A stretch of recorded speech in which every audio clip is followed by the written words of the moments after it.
Varicose veins కి సరైన చికిత్స కోసం సంప్రదించండి ఎవిస్ హాస్పిటల్.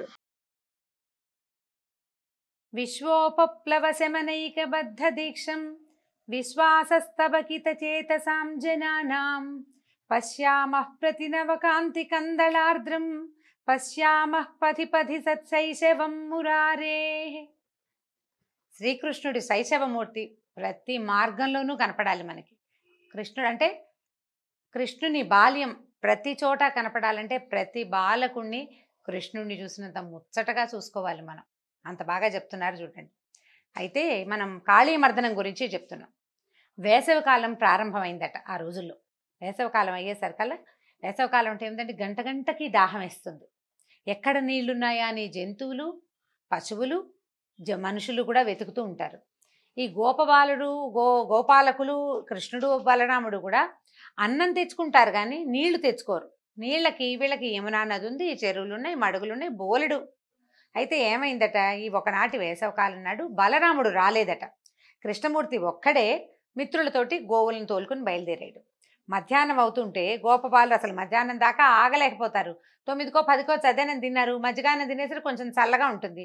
తర్వాత ఇంకో గంటన్నర అయ్యేసరికి దాహం వేస్తుంది. వీళ్ళు ఏం చేశారు, ఈ గోపబాలుడు గోవులతో సహా ఈ మడుగుని సమీపించారు. ఏ మడుగులో అయితే కాళీయ సర్పం ఉందని చెప్పుకున్నామో దానికి దగ్గరగా వచ్చారు. వచ్చేసరికల్లా దాహం వేస్తోంది. వీళ్ళకి ఇది మంచిది కాదు అని చెప్పగలిగే పెద్దవాళ్ళు ఎవరు ఈ పిల్లల సమీపంలో లేరు. ఈ మడుగు మంచిది కాదని వీళ్ళకి తెలియదు అసలు. ఇంతలో ఏమైంది, ఈ పిల్లలు గబుక్కున ఈ నీళ్ళల్లోకి వెళ్ళిపోయారు. అంటే పరామర్శ లేదు, చుట్టుపక్కల ఏమిటి ఏది పచ్చదనం లేదు, నీళ్ళేమిటి ఒక రకంగా ఉన్నాయి, ఇక్కడ వాసన బాగుండలేదు, అలా అని తోచలేదన్నమాట. మన ప్రాంతమేనన్న దీంతో ఒక రకమైన తొందరపాటు, పిల్లలకి కొంత అజాగ్రత్త ఉంటుంది, తెలిసి తెలియనితనం. దాంతో నీళ్ళల్లో దిగేశారు. దిగటము ఈ నీరు కొద్దిగా ముట్టుకున్నారంతే, నోట్లోకి తీసుకున్నది కూడా లేదు, మరణించారట. ఈ యోగేశ్వరేశ్వరుడైన కృష్ణుడు బాలురందరికీ రక్షణగా ఉన్నాడు. ఆయన ఏం చేశాడు, అమృతం వర్షించే తన చూపుతోటి పిల్లల్ని గోవుల్ని బతికించేశాడు. అంటే గొడ్లు కూడా దిగినాయి లోపలికి, కాస్త ఆవులు ఇవి కూడా దిగినాయి, బయటకు వచ్చేసారు. వాళ్ళు వెంటనే జీవించేసరికల్లా వాళ్ళు మొదట తాము మరణిస్తున్నా ఏదో అయిపోతాం తమకని తెలిసింది. క్షణాల్లో తాము మామూలుగా వేసేపడి ఒకళ్ళనొకళ్ళు ముట్టుకు చూసుకున్నారు, ఏమిట్రా మనకేం కాలేదు అని. అప్పుడు ఏమనుకున్నాడంటే కృష్ణుడు ఎలా భావించాడు, ఈ మడుగుని పానయోగ్యంగా చేయాలి, ఈ నీళ్ళని. ఇలాంటి మడుగు, ఇట్లా గోవులు మనుషులు వచ్చే మధ్యలో ఇంత విషతుల్యమైన మడుగు ఎందుకు ఉండాలని భావించాడు ఆయన. ఏం చేశాడు, అటు ఇటు చూస్తే ఆ నీటి మీద వచ్చే ఈ వేడి విషపు గాలికి చెట్లన్నీ మాడిపోయినాయని చెప్పుకున్నాగా, ఏమీ పచ్చదనం లేదు. ఒక ఎత్తైన కడిమి చెట్టు మాత్రం పచ్చగా నిలిచి ఉందిట. ఒకే ఒక చెట్టు ఉంది అక్కడ. ఆ చెట్టు మీదట పూర్వం గరుత్మంతుడు ఆ చెట్టు మీద వాలేట. ఆ చెట్టు అందుకని ఆ చెట్టుకి సర్పాల విషం ఆ చెట్టుని ఏమీ తెలియదు. గరుడమణి ఉన్న చోట గారుడమణి గురించి చెప్తుంటారు. గారుడమణి ఉంటే సర్పం దగ్గరికి రాదని, గారుడ విద్య ఉన్నవాడికి రాదని, సర్పాలని కంట్రోల్ చేస్తుందని. ఇట్లా గద్ద కనపడిందంటే పాములు పారిపోతాయని చెప్పుకుంటుంటాం మనం కూడా ఇప్పుడు. అయితే ఈ ఎత్తైన చెట్టు మాత్రం ఉంది. కడిమి చెట్టు అంటే బహుశా మన అమ్మవారికి పెట్టుకుంటాం పువ్వులు, కదంబ వృక్షం లాంటిది అని అనిపిస్తుందండి. ఖచ్చితంగా అవునో కాదో నాకు కూడా తెలీదు, కానీ ఈ రెండు ఒకటేనన్న భావన మాత్రం అనిపిస్తోంది మరి. అయితే ఈ పైకెక్కిన చెట్టు పైకెక్కాడు. పైదాకా ఎక్కిన తర్వాత ఏం చేశాడు, పైన వచ్చిన ఉత్తరీయం లాంటిది అది నడువుకి దట్టిలాగా గట్టిగా కట్టి చెట్టు ఎక్కాడు. ఎక్కిన తర్వాత బాగా ఎత్తుకెక్కి చూసుకున్నాడు అనమాట, కిందకి నీళ్ళలో పడతామా పడమా అని. సరిగ్గా చూసుకుని ఆ చెట్టు కాస్త ఇట్లా ముందుకెళ్ళింది. అక్కడి నుంచి చెంగుమని ఒక్క దూకి ఉన్న మడుగు మధ్యలోకి దూకేశాడట. ఈ ఒక పైనుంచి ఒక బరువైన ఇది పడేసరికల్లా ఏమైంది, నీళ్ళు ఇట్లా వివ్వెత్తున పైకి లేచింది. అంతే, మనం చూడండి, ఒక రాయి ఏంగానే నీరు పైకి రాదు, వచ్చింది. కృష్ణుడు మడుగులో ఈదటం మొదలు పెట్టాడట. తన నివాసం మీద జరిగిన దాడి ఏదైనా అసలు గుమ్మం దాకా వస్తేనే గట్టు దిగి వచ్చిన వాళ్ళనే చంపేసే లక్షణం కలిగిన చోట ఎవరైనా తమంతట తాము చెట్టు మీద ఎక్కి తన మీద దూకటం అంటే చాలా పెద్ద ప్రయత్నం. ఆశ్చర్యపోయాడు ఇతను కాళీయుడు. సర్రమని వచ్చాడు. వచ్చిన తర్వాత ఏం చేశాడు, చూడబోతే తన మీద దాడికి ఎవరో పెద్దవాడు దూకంటే తీరా చూస్తే ఇంతే ఉన్నాడు పిల్లవాడు, 6-7 సంవత్సరాల చిన్నవాడు. చిట్టి పిల్లవాడు నా మీదకి దూకటం ఏమిటని అనిపించి ఏం చేశాడు, కృష్ణుడిని కదలనీయకుండా తోకతో చుట్టేసి దొరికిన చోటల్లా భయంకరమైన విషం చిముతూ కాటేసేసాడు అన్ని పడగలతోటి. ఈ పాము చుట్టల్లో చిక్కిన ఈ నీళ్ళల్లో పడ్డాడు, పైకి తేలాడు. కాళీయుడు వచ్చాడు, సర్పం చుట్టేసింది. ఈ చుట్టిన సర్పం మనకి ఎట్లా కనబడుతుంది, బయట నుంచి చూసే వాళ్ళకి ఈ లోపల పడిన వాడు పైకి రాకపోయేసరికల్లా మళ్ళీ కనపడలేదు కదా, పాము చుట్టల్లో చిక్కుకుపోయాడు. పిల్లలంతా అరుపులు కేకలు పెట్టారు, కృష్ణ కృష్ణ నరిచారు. కొంతమంది దుఃఖంతో మూర్ఛపోయారు, అయిపోయాడు కృష్ణుడని. ఆవులు దూడలు పెద్ద పెద్ద అరుపులు మొదలుపెట్టినాయి. మోరలు పైకెత్తి అరుస్తాయి. భయంతో అరిచే అరుపు మామూలుగా ఆవు అంబా అంటుంది, పెద్దగా అరవదండి, పెద్ద శబ్దాలు చేయదు, అప్పుడప్పుడు అంటుంది, ఎంతసేపు అరవదు. అది భయంతో అరిచే అరుపు దూరంగా విన్నవాడికి తెలిసిపోతుంది భయపడుతున్నాయి అని. మొత్తం ఉన్న ఆవులు దూడలు అన్నీ మోరలెత్తి పెద్ద పెద్దగా అంబారవాలు చేసినాయట. చేసేసరికల్లా గోకులంలో ఉన్నట్టుండి తండ్రి తల్లులు అందరి తల్లులు తండ్రులు చాలామంది ఊళ్ళోనే ఉన్నారు కదా, ఏవో దుశ్శకునాలు కనిపించినాయట. ఈ బలరాముడు తోడు లేకుండా వెళ్ళిన కృష్ణుడు ఏదైనా ఆపదలో చిక్కుకున్నాడని అనుమానం వచ్చేసింది నందుడికి. వెంటనే కొంతమంది వాళ్ళని వెళ్ళి తీసుకుని ఆవులు వెళ్ళిన గుర్తుల్ని వెతుకుతూ, ఏ పక్కకి వెళ్ళాయి ఆవులు అని వెతుకుతూ వెళ్ళారట. వాటి కింద ఇప్పుడు వీళ్ళంతా కంగారు పడి కర్రలు కటార్లు తీసుకుని బయలుదేరేసరికల్లా ఆడవాళ్ళకి భయం వేయదు. ఆయన కంగారు పడుతున్నాడంటే ఏదో జరుగుతోందనమాట. ఊళ్ళో ఉన్న ఆడవాళ్ళు కూడా వీళ్ళు వెనకాల పరిగెత్తుకుంటూ వచ్చారట. అందరికీ ఆందోళన, భయము. బలరాముడికి ఏ భయం లేదు, ఆయనకి తెలుసు కృష్ణుడు ఏం చేస్తాడు, ఏం చేయగలడు, అసలు ఆయన ఎవరు అనేది స్పష్టంగా తెలిసినవాడు బలరాముడే. ఆయన నిశ్శబ్దం, ఏమీ మాట్లాడు. వాళ్ళంతా నడుస్తున్నారు, తను కూడా వచ్చాడనమాట. అయితే ఆందోళన చెందలేదు. ఎక్కడో ఈయన ఏదో చేస్తున్నాడు, ఏదో దుష్ట శిక్షణ జరుగుతోంది, అదే జరుగుతోంది, కంగారేం లేదనుకున్నాడు. పైకి ఏమి తేలకుండా బయలుదేరాడట. ఇతర బాలురి కాలి గుర్తుల మధ్య, గోవుల గిట్టల మధ్య పద్మము, అంకుశము, ధ్వజము చిహ్నాలు కలిగినటువంటి కృష్ణుడి పాదముద్రలు స్పష్టంగా కనపడ్డాయట. పాదాలు అంటే నేల మీద నడిస్తే పాదముద్రల్ని చూసి గుర్తుపట్టగలిగేంత అత్యద్భుతమైన చిహ్నాలు కలిగిన వాళ్ళు. పరతత్వ చిహ్నము భగవంతుడి పాదాల్లో ఉంటాయి. మనం వెంకటేశ్వర సుప్రభాతము ప్రపత్తి గనక వింటే మనకు తెలుస్తుందండి. పాదాల్లో రేఖామయ ధ్వజ సుధా కలశాతపత్ర వజ్రాంకుశాంబురుహ కల్పక శంఖ చక్రై అని చెప్తారు. ఎట్లా ఉంటాయంటే అమృత కలశం కూడా ఉంటుంది పాదంలో. ఆ పాదం నేల మీద పడితే ఆ గుర్తు అట్లా కనపడుతుందట. వీళ్ళు అట్లా గుర్తుపట్టారు శ్రీకృష్ణుని పాదాలు. ఇప్పుడు పోతన్న గారు ఇంత వివరంగా రాశారేమోనని అనిపిస్తుంది, కానీ వ్యాస భాగవతంలో కూడా ఇది ఉన్నదండి. వ్యాసుల వారు కూడా చిన్నవాడి 6 సంవత్సరాల పసివాడి పాదరేఖలు గుర్తుపట్టదగినంత అత్యద్భుతమైన పాదరేఖలు అని చెప్తున్నారు. అది చూసి వీళ్ళు తెలుసుకున్నారు కృష్ణుడు నడిచాడు ఇక్కడని. ఆ కాళీయుడి మడుగు దాకా వెళ్ళిపోయినాయి అడుగులు. సరే అక్కడికి పరిగెత్తుకుంటూ వెళ్ళారు. అక్కడికి వెళ్ళేసరికి తన శరీరంతో చుట్టేసి పడగలతో కప్పేసి కృష్ణుడిని ఎవరికీ కనపడివ్వకుండా చేసిన మహాసర్పం కాళీయుడు కనపడ్డాడు వీళ్ళకి ఆ మడుగులో. బిడ్డను రక్షిస్తాను, తల్లులు ఆగుతారా, అమ్మో నా పిల్లాడు ఇంకేముందని యశోదాదేవి పరిగెత్తిపోయింది. గోపస్త్రీలంతా పట్టుకున్నారు. ఈ నందుడు మరికొందరు బలిష్టమైన వాళ్ళు నీళ్ళలోకి దిగబోతే అందరూ పెద్దవాళ్ళు వద్దురా నాయన నాయన వద్దురా అంటున్నారు, నువ్వు రాజువు నువ్వు దిక్కకూడదు. బలరాముడు ఏం భయం లేదు, ఆగండి ఆగండి అని అందరినీ ఆపాడు. అందరూ ఏడుస్తున్నారు, స్త్రీలు పురుషులు పిల్లలు అందరూ ఏడిపే. కృష్ణుడు ఏదో అయిపోతున్నాడు, ఇంకేముంది కృష్ణ అని కేకలే ఆకాశం దాకా వినపడేటట్టుగా కృష్ణుడి కోసం కేకలు పెడుతున్నారు. ఇంతలో ఈ కాళీయుడట కృష్ణుడిని ఒక ముహూర్త కాలం అంటే 48 నిమిషాల పాటు తన చుట్టలతో నలిపేశాడట. ఈ పాము చుట్టేసి 48 మినిట్స్ అట. ముహూర్త కాలం అంటే 48 నిమిషాలు. కృష్ణుడు అశక్తుడిలాగా భరించాడు ఆ నలుపుడంతా. ఆ పాము చుట్టలకి దొరికిపోయి అట్లా అశక్తుడిగా ఉండిపోయాడు. ఇప్పుడు ఏమైంది, గోకులంలో వీళ్ళ ఏడుపులు అవి వినిపిస్తున్నాయి. వాళ్ళు ఇంకా భయపడిపోతున్నారు, మడుగుల్లోకి దిగేస్తారనిపించింది ఆయనకి.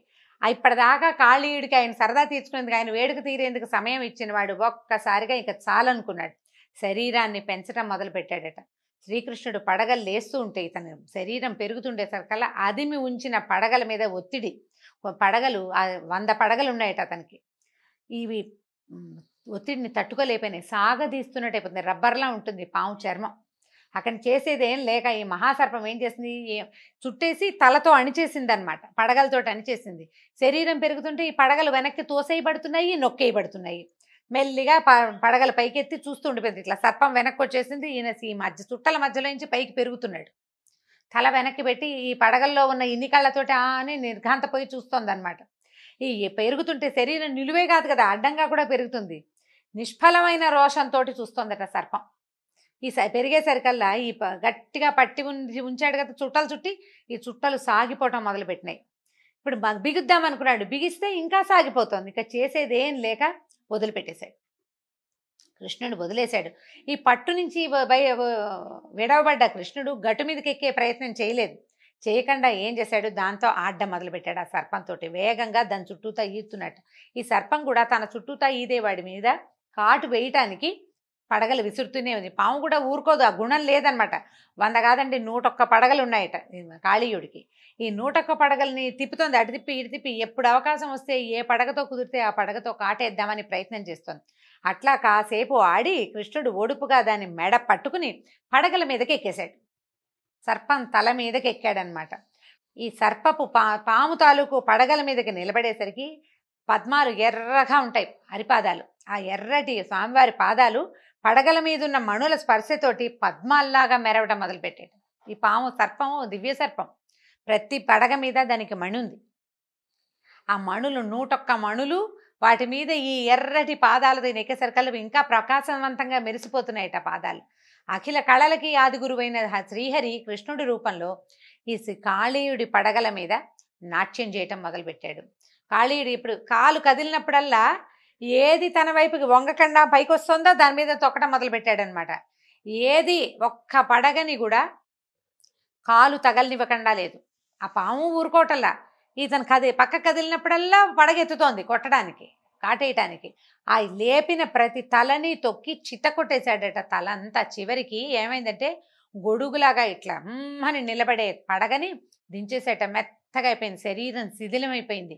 పాము పడగ నిలబడేలాగా లేదు, తొక్కిడికి లోనైపోయాడు విపరీతంగా. కాళీయుడి భార్యలు తెలుసుకున్నారు, నాయన ఇగో ఈ చంపేసేలాగా ఉన్నాడని అనుకుని ఏం చేశారు, పరిగెత్తుకుంటూ వచ్చేసారు. ఇంకాసేపు గనక ఆ పాదాల కిందే ఉంటే ఈయన మనకు దక్కడని భావించి ఇద్దరు పరిగెత్తుకుంటూ వచ్చారు. ఇద్దరు భార్యలట.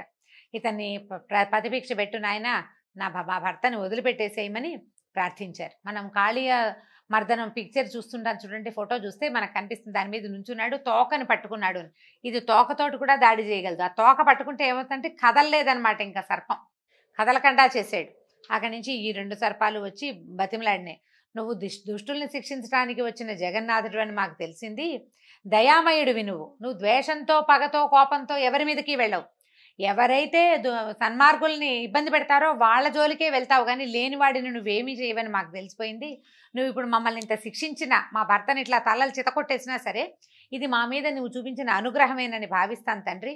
ఎన్నో జన్మల పుణ్యం చేస్తే కానీ నిన్ను ముట్టుకోలేరు. నీ పాదధూళిని శిరస్సు మీద ధరించే అవకాశం మాకు దొరికింది. ఈ పాదధూళి కోసేవాళ్ళు, వాడు నీ పాదధూళి కోసం వచ్చేవాడు భూలోకం అంతా రాసిస్తానన్నా వాడికి అక్కల నీ పాదధూళే కావాలి. అలాంటి పాదధూళిని మా భర్తకి అనుగ్రహించావు నాయన. అతని పాపాలు నశించినాయి, ప్రాణాలు కోల్పోయేలాగా ఉన్నాడు. మాకు భర్తే ప్రాణం, స్త్రీలకి భర్తే కదా ప్రాణం, కాబట్టి మాకు ప్రతిపక్ష పెట్టు అని బతిమలాడుకున్నారు. బతిమలాడేసరికల్లా వాళ్ళ ప్రార్థనలను మన్నించి కృష్ణుడు అతన్ని విడిచిపెట్టాడు. స్వామి దయ వల్ల అతని గాయాలన్నీ, తలంతా చితికిపోయింది కదా, అవన్నీ మానిపోయినాయట. పూర్తి శక్తి వచ్చింది. తన ప్రవర్తనకి సిగ్గుపడుతూ చేతులు జోడించి విన్నవించాడు, మమ్మల్ని క్షమించు. మేము పుట్టుకతోటి దుష్టులము, తమోగుణ ప్రధానం, మాకు కోపము పగ 2 ఎక్కువే. నువ్వు కొడుతున్నా, నువ్వు చిత కొడుతున్నా అయినా కాటేయటానికే ప్రయత్నం చేశాను. ఇవేవి మేము కోరి తెచ్చుకునేవి కావు కదా. ఏ వ్యక్తి తన ఎంత చక్కటి పాయింటో చూడండి. ఏ వ్యక్తులు తమ దుర్గుణాలని తమతో తెచ్చుకోరు. ఏ జీవి ఏ లక్షణాలతో పుట్టాలో వేటితో జీవించాలో నిర్ణయించే జగన్నియామకుడివి నువ్వే. అంటే సర్పాలకి పగ భగవంతుడే పెట్టాడు. ఇది మానవుల ఎందుకు కుదరదండి. నాకు ఈ లక్షణం ఉంది, నేను భగవంతుడు నాకు పెట్టాడు అని అనడానికి వీల్లేదు.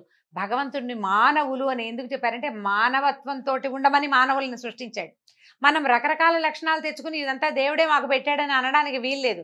సర్పానికి ఉంది ఆ అవకాశం. ఎందుకంటే దానికి పగపట్టే గుణం, కాటేసే గుణం, తన జోలికి వస్తే వదిలిపెట్టని లక్షణం, మర్చిపోకుండా వెంబడబడ్డం, ఆ గుణం అంతా భగవంతుడిచ్చింది. నువ్వే పెట్టావు నాయన. నువ్వు ఏ శిక్ష విధించాలనుకున్నా నువ్వు నా మీద చూపించిన అనుగ్రహంగానే భావిస్తాను, నన్ను క్షమించమని అన్నాడు. అప్పుడు కృష్ణుడు ఏమన్నాడంటే, కాళీయ, నువ్వు గరుత్మంతుడికి భయపడి ఈ మడుగులో దాక్కున్నావని నాకు తెలుసు. ఇప్పుడు నా పాద చిహ్నాలు నీ పడగల మీద ఉన్నాయి. గరుడు నిన్ను ఏమీ అనడు. కాబట్టి నీ పరివారంతో సహా నువ్వు ఈ మడుగును వదిలిపెట్టేసి నువ్వు రమణక ద్వీపానికి వెళ్ళిపో. రమణక ద్వీపం అని ఆ ద్వీపమే సర్పాలకి ఆలవాలన్నమాట, వాటి నివాస స్థానం అదే. ఈ కాళీయుడు అక్కడి నుంచి పారిపోయి ఇక్కడికి వచ్చాడు. రమణక ద్వీపానికి వెళ్ళిపో, నీ తల మీద ఉన్నాయి కాబట్టి నిన్ను గరుడు ఏమీ చెయ్యడు అని చెప్పాడు. చెప్పిన తర్వాత ఈ కాళీయుడు అతని భార్యలు కృష్ణుని పూజించి ప్రదక్షిణ నమస్కారాలు చేసి బయలుదేరి రమణక ద్వీపానికి వెళ్ళిపోయారు. శ్రీకృష్ణుని పాదస్పర్శ వల్ల అందులో ఉన్న విషం, మడుగులో ఉన్న విషం అంతా విరిగిపోయిందట అని శుకులు ఈ కాళీమర్దన వృత్తాంతాన్ని చెప్పారు. అయితే ఇప్పుడు ఈయన అడుగుతున్నాడు అన్నమాట పరీక్షిత్తు, ఋషులు సర్పాలకి నివాస స్థానం ఏది? రమణక ద్వీపం. కాళీయుడు అది వదిలిపెట్టి ఇక్కడికి ఎందుకు వచ్చాడు? పైగా గరుడుడికి భయపడి దాక్కున్నాడు. అప్పుడు గరుడు అంత కోపం వీడి మీద ఎందుకు? ఆయనకి మిగిలిన ఏ సర్పాలకి లేని భయం ఇతనికి ఎందుకుంది? ఏం అపచారం చేశాడు కాళీయుడు? ఈ మడుగులో దాక్కున్నంత మాత్రాన, ఇప్పుడు పోనీ ఎక్కడో దాక్కున్నాడంటే ఒక రకం, ఒక చెరువులో దాక్కుంటే గరుత్మంతుడు ఎందుకు వదిలిపెట్టాడు ఇతన్ని అని అడిగేసరికల్లా ఇప్పుడు చెప్తున్నాడు. ఎంతో చక్కగా చెప్పారనమాట. వినత, కద్రువ కశ్యపుడి భార్యలు మనకు తెలిసిందే. వినత కుమారుడు గరుడు, అతన్ని వైనతేయుడు అంటారు. కద్రువ కుమారులన్నీ సర్పాలు, వాటన్ని కాద్రవేయులు అంటారు. అయితే ఈ రమణక ద్వీపంలో ఉన్న వీళ్ళకి ఏంటంటే సర్పాలని గరుడుడికి ఆహారంగా నిర్ణయించారు. అది జగద్విదితమే ఆ సంగతి. ఈ రమణక ద్వీపంలో ఉన్న సర్పాలని గరుడు స్వేచ్ఛగా భక్షించేవాడు. నాగులకి భయం పట్టుకుంటాయి, ఇలా వదిలేస్తే ఈయన అందరినీ తినేస్తాడు, మన జాతే మిగలదని వాసుకి మొదలైన వాళ్ళు, ఆదిశేషువు వాసుకి సర్పాలలో ఆద్యులు కదా, వాళ్ళు ఏం చేశారంటే గరుడుడితోటి ఒక ఒప్పందం చేయించారు. వాసుకే చేసుకున్నాడు. ఆదిశేషువు ఎప్పుడూ మనకి విష్ణుమూర్తితోటే ఉన్నాడు. ఆయన ఇంకా తన జాతి వాళ్ళతోటి కలిసిన దాఖలాలు కనపడవు మనకి ఎప్పుడు. వాసుకి మాత్రం తమ సర్పజాతితోటి రాజుగా ఉన్నాడనమాట. ఒక ఒప్పందం ఏం చేశారంటే, సర్పాలు ప్రతి నెల, అంటే ఈ మానవులు ఏం చేసేవాళ్ళు, తమకి సర్పాలు తమనేమి చేయకుండా ఉండటం కోసం ఆహారాన్ని సమర్పించేవారు. తమ వంతు ఆహారాన్ని ప్రతి నెల అమావాస్య నాడు ఎవరు ఏమీ తినకుండా ఒక చెట్టు కింద ఉంచుతాము, దాన్ని స్వీకరించి నువ్వు ఒక సర్పాలని మాత్రం వదిలిపెట్టేసి, ఇట్లా ఎంతసేపు ఎప్పుడు కనబడితే అప్పుడు చంపేయొద్దని బతిమలాడుకున్నారు. సరే, ఒప్పుకున్నారు. అయితే ప్రతి నెల అమావాస్య నాడు కదా ఆహారాన్ని సమర్పించేది. ఈ కాళీయుడికి కూడా ఆ ఛాన్స్, ఆ వంతు వచ్చిందనమాట. అయితే ఈ వంతు ఏంటంటే కాళీయుడు అసాధారణ విషశక్తి సంపన్నుడు. 101 పడగలున్నాయి. అతని విషశక్తి సామాన్యమైంది కాదట. అంటే ఇది ఒక ప్రత్యేకమైన సర్పం అనమాట. దాంతో అతను ఏంటంటే దూరంగా ఉన్న జీవులనేమో విషం చిమ్మి చంపగలడు, దగ్గరగా వచ్చిన వాళ్ళని కాటందుకుంటాడు. అతని విషం బారిన పడితే బతకటం అసాధ్యం ఏ ప్రాణి అయినా సరే. దాంతో విషగర్వంతో వెర్రివీగుతున్నటువంటి కాళీయుడు గరుడుని లెక్క చేయకుండా ఆయనకి ఇవ్వాల్సిన ఆహారాన్ని తనే భుజించేశాడు, తినేశాడు. ఒప్పందం ప్రకారం చేయాలి కదా. గర్వం ఏం చేస్తాడో చూద్దామనేసరికల్లా సరే, ఈ కాళీయుడు చేసిన పని గరుత్మంతుడికి తెలిసిపోయింది. ఆయన ఏం చేశాడు, కోపంతో మండిపడుతూ ఈ మహాసర్పం ఉంటున్నటువంటి చెట్టు దగ్గరకు వచ్చాడు. కాళీయుడు భయపడలా, భయం ఏం లేదు. ఎందుకంటే నా విషయం ఇంత గొప్పది, నేను చాలా గ్రేట్ అన్న భావంతో ఉన్నాడు కదా. ఉవ్వెత్తున ఈ 100 పడగలతోటి లేచి ఈ గరుత్మంతుడిని కాటేసరికల్లా ఈ గరుత్మంతుడిని ఆ విషయం ఏమీ చేయలేదు. ఇలాంటి 100 పాములు కాటేసినా ఆయనకి అయ్యేదేం లేదు. తనకి ఇవ్వాల్సిన ఆహారం తనకి ఇవ్వకుండా, అంటే చేసుకున్న ఒప్పందాన్ని గౌరవించకుండా, పొగరుతోటి తన మీదకే దాడి దిగిన ఈ సర్పాన్ని ఏం చేశాడంటే ఎడమ రెక్క చాచి కొట్టాడట.